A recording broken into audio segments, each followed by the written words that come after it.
तो बादशाह कहता है कि वो किताब में से कुछ आयतें तुम्हें याद हैं, क्या तुम मुझे सुना सकते हो? वो किताब में से कुछ चीजें तुम्हें याद है। अभी हम किसी नौजवान से कहते हैं कि तुम्हें कुरान करीम की कोई कुछ आयतें याद है, हमें सुना सकते हो? तभी कह गए मैं बगैर देखे कैसे सुना सकता हूं, मैं तो देख के भी नहीं पढ़ सकता। ये हमारे नौजवानों का हाल है। और मैं उन नौजवानों की बात कर रहा हूं कि जो मुसलमान थे और जवान थे, बहुत बूढ़े के लोगों की बात नहीं कर रहा। मुझे आज आप लोगों से बात करना है मेरे नौजवान साथियों। 18 साल की उम्र, 20 साल की उम्र, 25 साल की उम्र, और बादशाह के सामने खड़े हुए हैं, उसके सवालों का जवाब दे रहे हैं। कहा तुम्हें कुछ याद है, सुना सकते हो? कहा कि हाँ सुना सकता हूँ। कहा सुनाओ। हजरत जाफर सुनाना शुरू करते हैं। बिस्मिल्लाहिर्रहमानिर्रहीम, शुरू करता हूँ अल्लाह के नाम से जो बड़ा मेहरबान निहायत रहम करने वाला है। काफ हा या ऐन स्वाद, पढ़ना शुरू किया कुरान करीम की आयतों को। जिक्र रहमत रब्बिका अब्दहू ज़करिया इज़ नादा रब्बहू निदान खफिया। सूरह मरियम की तिलावत शुरू कर दी हज़रत जाफर बिन अबी तालिब रज़ी अल्लाह ताला अन्हु ने। और सूरह मरियम के अंदर हजरत ईसा अलैहिस्सलाम का और हजरत मरियम अलैहिस्सलाम का जिक्र किया गया है। और बादशाह ईसाई था, ईसा को भी मानता था, मरियम को भी मानता था। और कुरान करीम की वही आयतें पढ़कर इन्होंने सुनाना शुरू कर दी। अब जब सुनाना शुरू की, बादशाह सुन रहा है और इधर कुरान करीम की तिलावत हो रही है। हदीस के अंदर आया, प्यारे नबी सल्लल्लाहु अलैहि वसल्लम फरमाते हैं फबकन नज्जाशियो हत्ता अखज़ल लिहयतहु। जब कुरान करीम की आयतों को उस नज्जाशी बादशाह ने सुना, उस ईसाई बादशाह ने सुना, उस हबशा के बादशाह ने सुना कुरान करीम की तिलावत को, फबकन नज्जाशियो, तो बस उसने रोना शुरू कर दिया। उसकी आंखों से आंसू निकल आए। कुरान करीम का ये असर उसके ऊपर हुआ कि उसकी आंखों से आंसू निकल आए। और हदीस के अंदर आया इतना रोया, इतना रोया, हत्ता अखज़ल लिहयतहु, यहाँ तक के आंसुओं से उसकी दाढ़ी भीग गई। और यहाँ तक भी मुअर्रिखीन ने लिखा है कि जो उल्मा उसके दरबार में, ईसाई उल्मा उसके दरबार में अपनी किताब इंजील को लेकर खड़े हुए थे, उन्होंने भी रोना शुरू कर दिया। और इतना रोए कि जिस किताब के पन्ने के ऊपर उनके आंसू गिर रहे थे, वो किताब के पन्ने भी भीग गए। लगातार उसकी आंखों से आंसू निकल रहे, दाढ़ी भीग गई रोते रोते।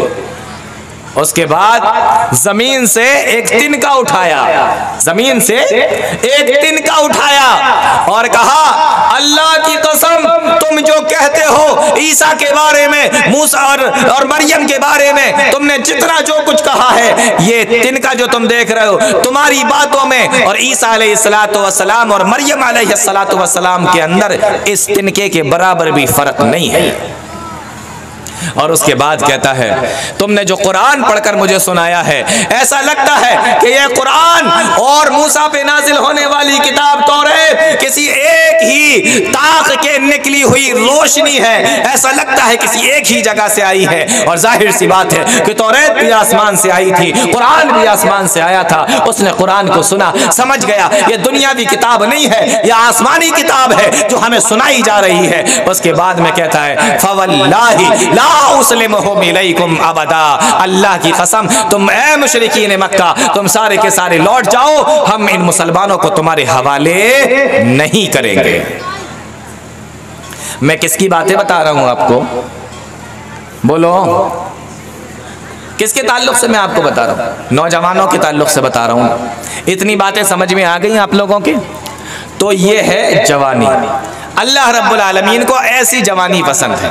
आप ये सोचो अच्छे कपड़े पहन लें, आप ये सोचो कि बेहतरीन बाल निकाल लें, मांग बढ़िया निकाल लें, बालों में जेल लगा लें, फेस वॉश से मुंह धो लें, जूते पैरों में अच्छे हों, और अल्लाह आपको पसंद न करता हो, आप अल्लाह को पसंद करने वाले कोई काम न करते हो, आपकी जवानी यकीन जानिए किसी काम की नहीं है। और जब कल क़यामत के दिन अल्लाह रब्बुल आलमीन तुमसे पूछेगा वअन शबाबिही फीमा अबला, बताइए जवानी कहां पर गुजार के आया, मुंह से आपकी आवाज नहीं निकल पाएगी।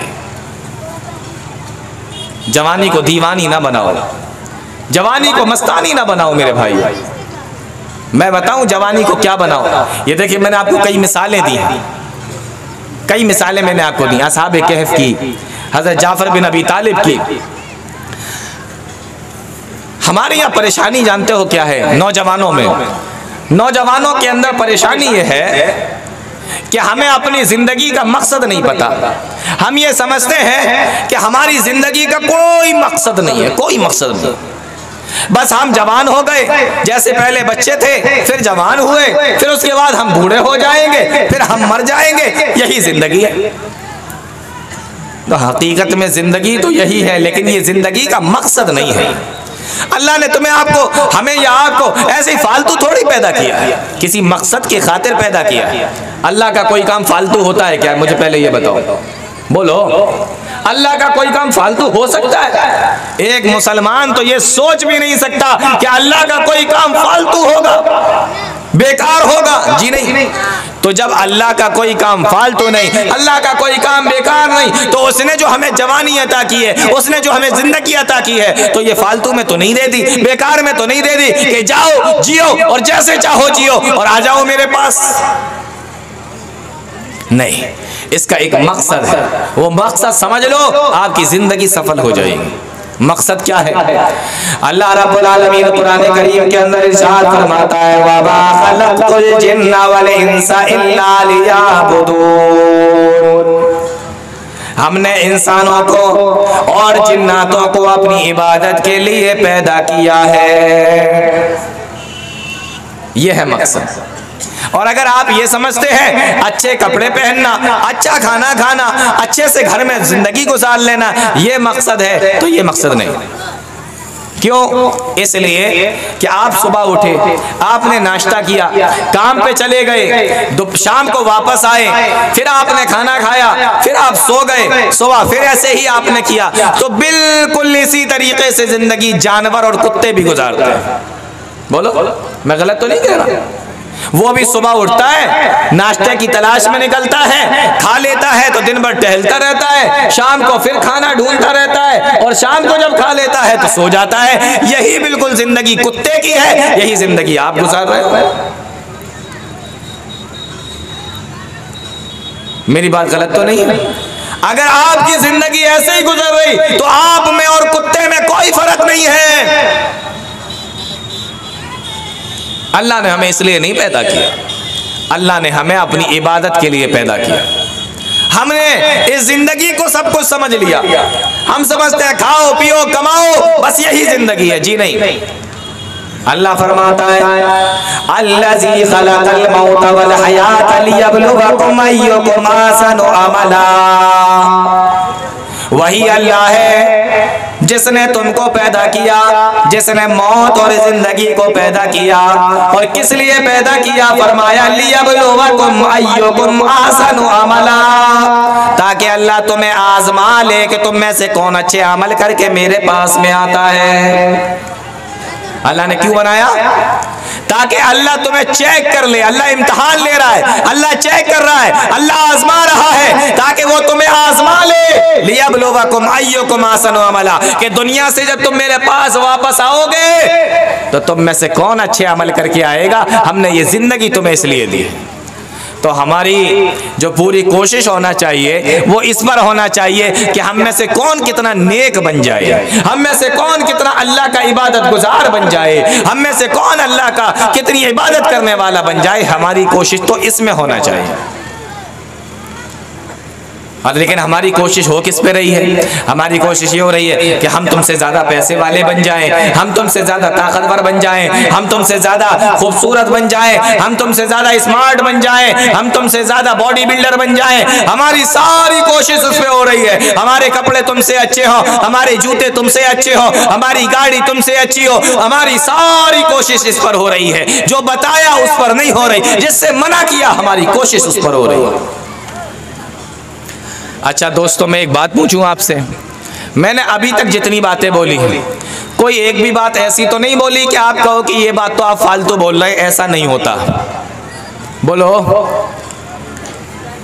सो गए क्या? एक भी बात ऐसी तो नहीं बोली ना? हमारी सारी कोशिशें इसी पर हो रही हैं, सारी कोशिशें हमारी इसी पर। आओ मैं तुम्हें एक सहाबी का वाकया सुनाता हूं, वो सहाबी को भी देख लो जरा। सहाबी का नाम है मुसअब बिन उमैर रज़ी अल्लाह ताला। क्या नाम है? मुसअब बिन उमैर रज़ी अल्लाह ताला।